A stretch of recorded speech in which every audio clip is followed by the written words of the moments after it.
Welcome to the Exploring New England podcast with Ryan Zipp, where each week I will be talking about what makes this historic region such an amazing place to enjoy. From the scenic views to road trip ideas to where to grab the best eats and much more. Let's get going.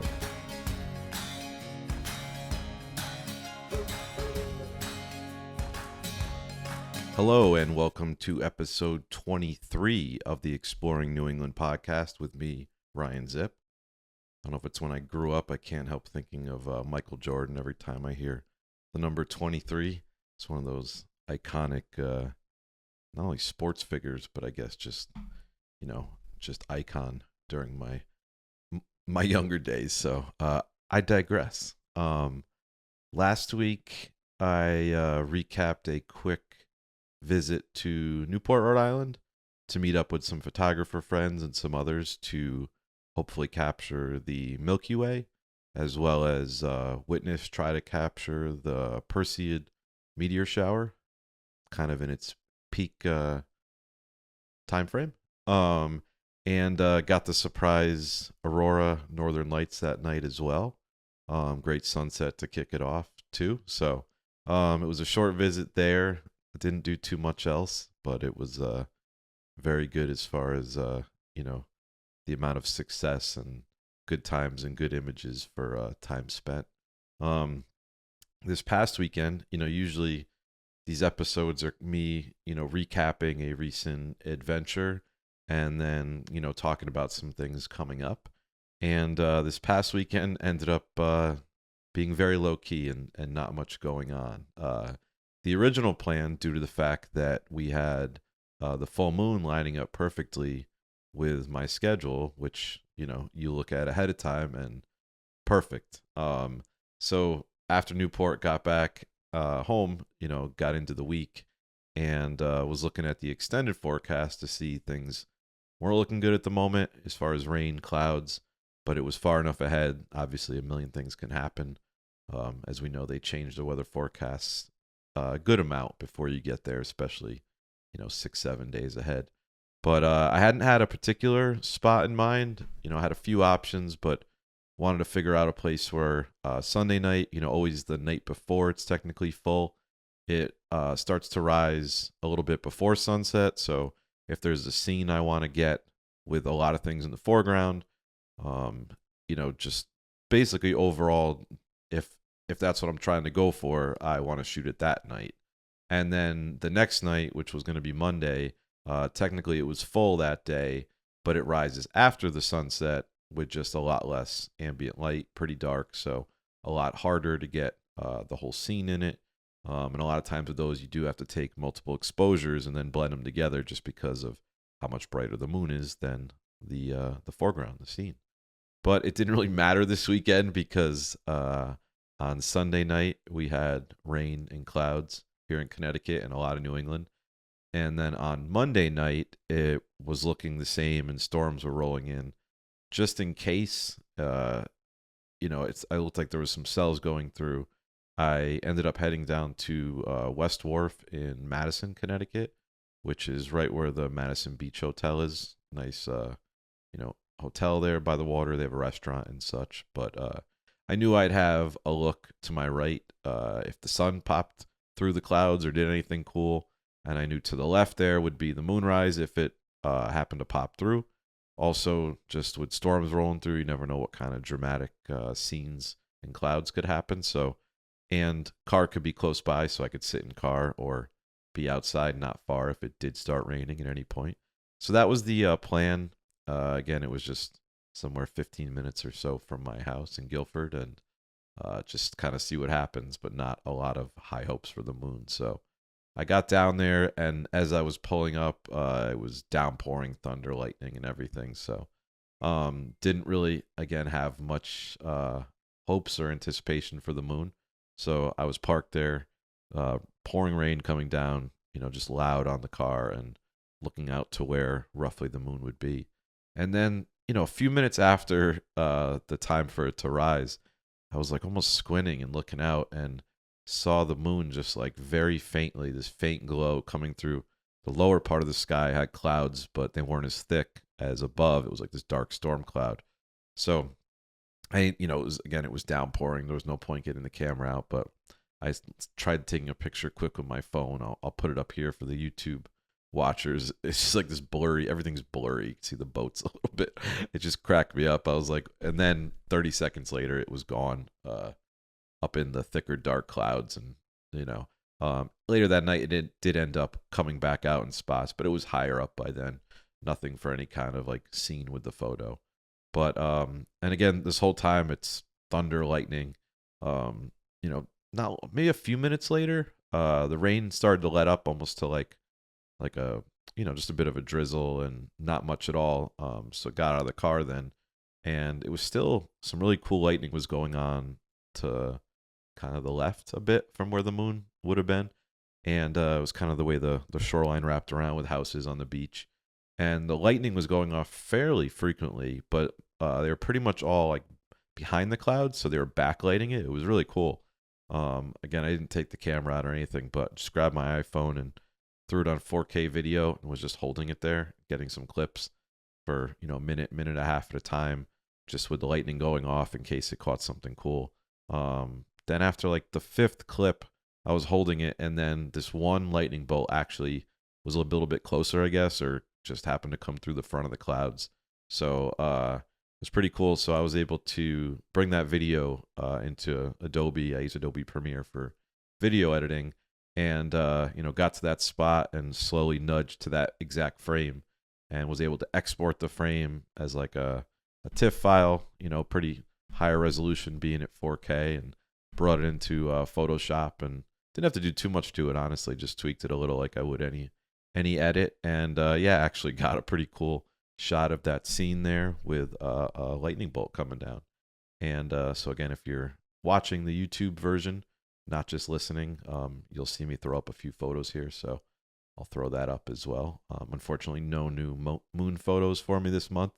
I'd say I try every month at least one or two of the nights to go out and always get to new different places, but I'd say I'm lucky if I hit 50% success rate, and people always see my shots, and a lot of times think, I just get lucky every time I go out, but you're basically just seeing the greatest hits online and not all of the failures. But there's months where I'll go out both nights and just some low haze or clouds kind of interrupt it, and there's some months I get a great shot on both nights back to back. So definitely hit or miss, and you kind of always have to roll with it. But so this weekend, no moon, but I got a very cool lightning shot down there on the shore in Madison.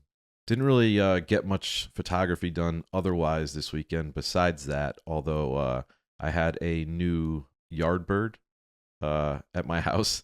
I have a number of bird feeders up, care of the fact that I own a wild bird nature shop in Hamden. That's my main day job 5 days a week when I'm not out doing photography. So obviously I have a number of bird feeders in my yard, and always kind of cool to just keep track of what's showing up, and always exciting to get something new. And Saturday when I pulled in from getting home, there was a pileated woodpecker on a kind of dead tree stump I have in my yard, and they're the real tall, large woodpeckers. They don't come to feeders very often, but it's the one that they do, they modeled Woody Woodpecker after, and just an impressive bird. And it was just cool to see him up there hammering away on the bark in the wood and just looking for ants and insects in there to eat.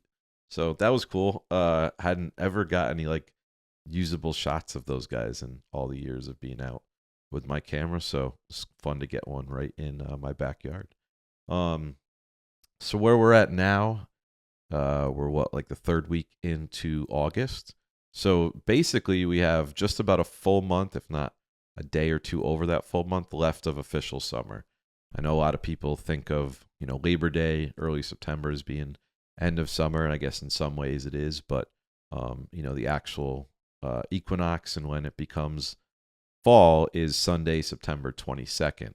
So, typically until that third weekend in September every year, I still consider it summer, and, definitely, make sure to get in any other, summer type vibe trips that I hadn't gotten to. And I have some favorites that I try to go back to and mix in some new ones every year.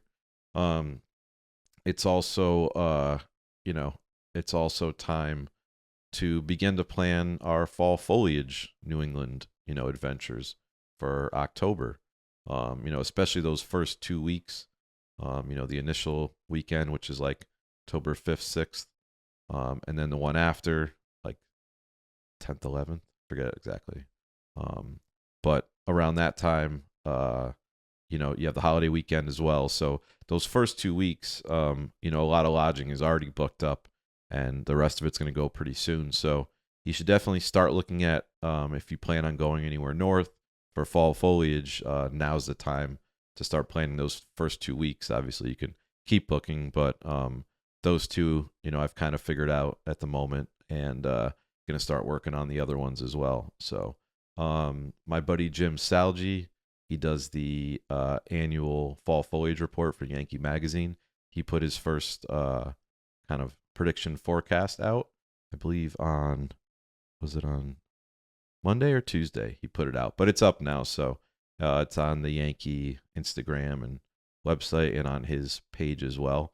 So he gives a prediction, and it seems like what he's saying as of now, we're going to have a pretty normal average foliage season, which is good. Last year, just with all the heavy rain and just other conditions, it was definitely a below average year. So it doesn't need to be anything crazy. I'll take an average, amazing, beautiful, New England foliage season. So hoping it works out. A lot's going to depend, I guess, on some temperatures in September. So hopefully we get some warmer days, cooler nights to, get the leaves going in the process. And, if it's too warm, it might kind of delay the start a bit, or the intensity of it. So we'll just have to see. But we go with averages when planning, so it doesn't look like it's going to be an early year.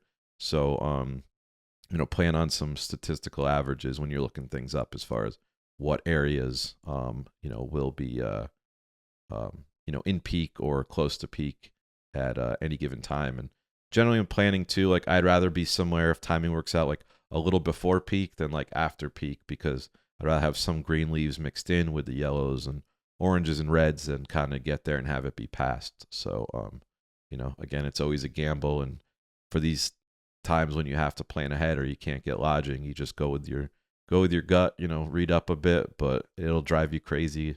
Always stresses us out, but that's kind of part of the excitement of it. So, that first weekend in October, if you're going to head, the Northeast Kingdom in Vermont, that's actually where I'll be heading to kick things off. The Great North Woods, the tip of New Hampshire, is also a great spot for that first week. You can get a little color starting up there end of September usually, but definitely by the first few days in October. Up there, they call it Moose Country with Moose Alley. I've been there a handful of times now and no moose there, so I still think they're not real and it's a ploy to get us up there. But I joke, but I know they're up there. There's just so many thousands of acres. You just have to be lucky with timing sometimes. But and then more northern inland Maine. So that first week, weekend, I'd say if you're going to go for it, definitely head pretty far north. It seems like going with everything we've heard. There won't be too much color kind of in the lower areas yet. So, get up north if you're planning that. The second week, down into more, central Vermont, as far as down as like Woodstock and stuff. Stowe will probably be right there in the middle. It'll probably start a little earlier, but still be going that second week. The White Mountains usually peaks around the holiday weekend there. The con of it is it's crazy busy and you only have limited roads there. So, but the color usually is really good that time. So you kind of go with it. Just make sure you get out to any spots you want to go to first thing early while the general tourists are still waking up and having breakfast. And just keep working your way down from there. So check out, Jim's going to be updating frequently on his, and Yankee will be posting the updates.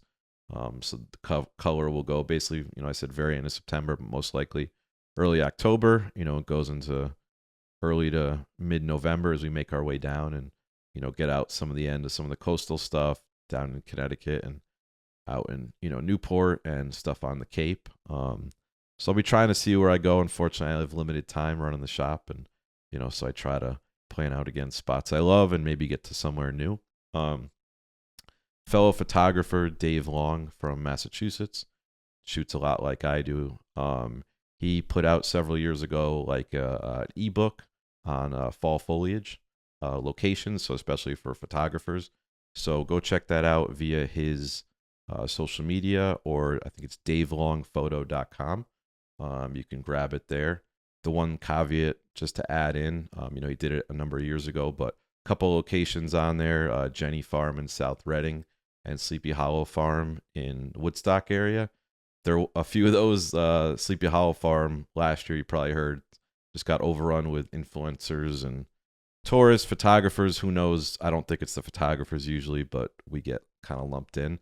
But they're shutting that road down during like the first couple of weeks during foliage season. Just the locals are over it, so shut down by the town. And recently heard that Jenny Farm in South Reading, they're going to be doing the same. So for better or worse, when the peak foliage is going on, both of those spots look like they're going to be off limits to tourists this year. Not to say you can't go by other times a year, but during fall foliage, there's going to be roads blocked. So just want to give the heads up there. But check out his ebook, especially photographers, if you're looking for spots on where to go shoot this fall around New England. So like I said, I began planning for the first couple of weeks and kind of sketched out the rest there. But for now, too, September, I'm trying to fill that in. There's some penciled and penned in things going on. September and October, probably my favorite 2 months of the year. So definitely want to squeeze in as much possible. It's like tail end summer, not as busy. Temperature's not quite as hot. And then also a lot of great spots you could stay in are just a fair amount cheaper than July and August. So it's another thing to think about. I always like to kind of shout out and talk about it here again. September after Labor Day, it's not technically off season yet. I believe they're calling it shoulder season now. So it's not like peak season. It's not off season, but it's shoulder season. And in a lot of spots, again, you could just get a hotel room that previously was $300-$400 for like $200 and so on. So a spot that I've kind of become tradition for me to go every September is Block Island. Technically Rhode Island, but small island there. You can take a ferry from New London or out there from Narragansett. Usually, again, either the weekend after Labor Day or the one after I go. Usually that's second weekend-ish. This year, probably Sunday, September 15th. Probably be the cutoff. I know I found around then is like a lot of times that's the last weekend or day that some of the restaurants, bars, other places might be open. There will be places open later, but that's one where they do start shutting down once the tourists thin out. So something to think about. But I go a lot on a Sunday into Monday. Ends up being a great, you can do the day trip there as well, but I like to stay overnight just so you can kind of vibe out and have a few adult beverages. The mudslide is kind of the official drink of the island, so haven't had many this summer. I like to kind of do the rounds there and just test them out. I have my favorites, so I'll let you guys know when I do my recap or preview there. So again, that's a spot where I recommend. Also, Newport, where I just was. It's another one where I just was looking quick, and rates at a lot of places right down, downtown, the main area there, significantly cheaper for comparable nights of the week as, just before Labor Day. So, just thinking about these coastal spots, especially the weather's still going to be nice. Maybe the night's a little cooler, but you can get to stay at great spots, maybe with water views for like a fraction of the price. And it's going to be a lot easier to get parking. A lot of times, beaches in places, they don't have, they're not taking money anymore. You don't have to be from the town, so you can go to a lot more spots. And then, Cape Cod is another one, obviously. And that's a favorite of mine in September. I think the last like four or 5 years, I've gone every September at least once for, a weekend. A lot of times I use that one to head up to like Truro, P-Town area. Just, again, really packed when July and August. And then that time of year, it just thins out a lot. Gotten a permit to do a beach fire on Race Point Beach. You do it through the National Seashore there, so it's all legit. There's like 5 beaches, I think, on the Cape that you can do it on. Google it, look it up, but definitely one of those like bucket list summer New England things. Uh, you know, Drag the wood out there, some snacks, drinks, chairs, whatever you want, and, get settled in and get a fire going as the sun's setting there right over the water. Hang out after dark.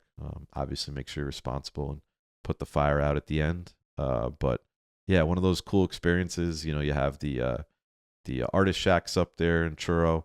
You can walk out, and that's a good time to do it because it's not as hot. It could be a strenuous walk up those dunes, hike, but that's really cool. And obviously, anywhere on the Cape as well. That's just kind of a spot that I've ended up going a lot in later September, just the way it's worked out. Coastal Maine, like southern area again, like York, Ogunquit, Kennebunkport, all those towns. I looked quick. Again, a lot of those same places. You're staying near the water for, again, half or even less of the price that they just were in August. So it's just cool to think about. You can get to these spots. It's still summer technically, even though you might not feel like it. But you can get trips in here, and a lot of, especially in the Cape, you're gonna have a lot more restaurants that are open later throughout the year, just because you have more of a year-round population. Newport, the same thing, and coastal Maine, you may run into some, but I think through September you should be good in most, honestly, unless always double check if there's a specific spot that you wanted to go to.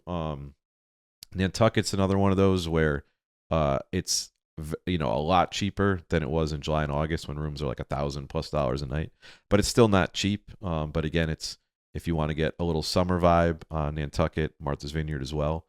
You can go in September for a lot less. It might not be the same price again as like the Cape or Newport, but I'll probably be going to Martha's Vineyard this September. I've only been twice, and both times were in September, but it's been a couple years since, so I'm overdue. Got to Nantucket like 4 times in the last like year plus, so want to get back to the vineyard and just kind of capture some of those vibes. So that's in the plans for me for September. Maybe another Cape trip and maybe a quick overnight coastal Maine. I'm trying to like piece it out and just see what works the best. Also, mid-September we have another full moon. It's not going to work out perfectly this time.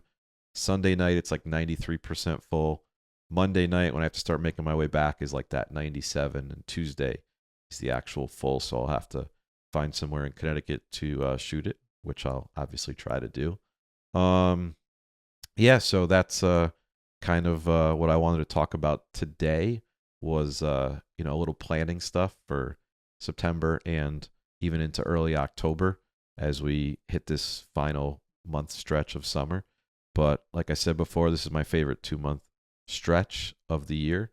Doesn't hurt that my birthday is at the very end of September, so I guess I was born into the vibes, and I definitely appreciate that late summer where things aren't as overwhelming in many conditions, and right into fall, which is obviously our Christmas time for photographers here in Connecticut.